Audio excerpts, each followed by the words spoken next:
Good morning all of you. Today I am starting a new topic, Borbari schemes, Borbari Yojana. The first scientist Borbari represented this schemes in 1921.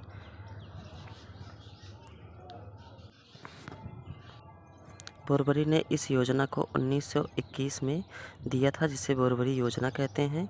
According to this scheme, इस योजना के अनुसार number 1, the maximum number of electron in each shell to n square where n is number of energy levels. मतलब प्रत्येक कोष में इलेक्ट्रॉनों की अधिकतम संख्या 2n स्क्वायर है, जहां n ऊर्जा स्तर की संख्या है।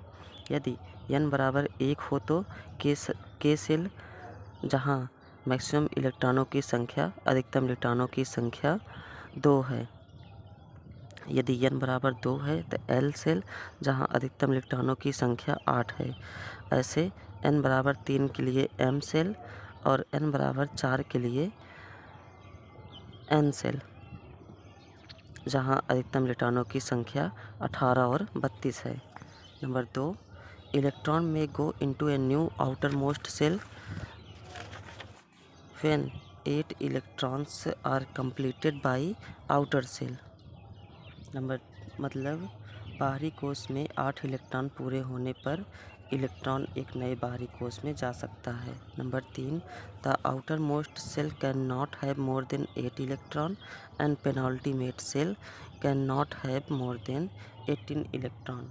मतलब सबसे बाहरी कोष में 8 से अधिक इलेक्ट्रॉन नहीं हो सकता है और आंतरिक कोष में 18 से अधिक इलेक्ट्रॉन नहीं हो सकता है। नंबर 4,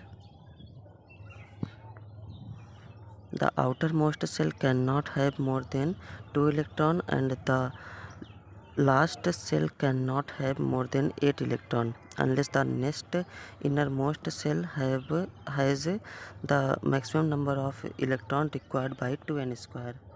मतलब सबसे बाहरी कोष में 2 से अधिक इलेक्ट्रॉन नहीं हो सकता है और अंतिम कोष में 8 से अधिक इलेक्ट्रॉन नहीं हो सकते हैं, जब तक कि अगले आंतरिक कोष में 2n स्क्वायर के अनुसार आवश्यक इलेक्ट्रॉनों की संख्या ना हो।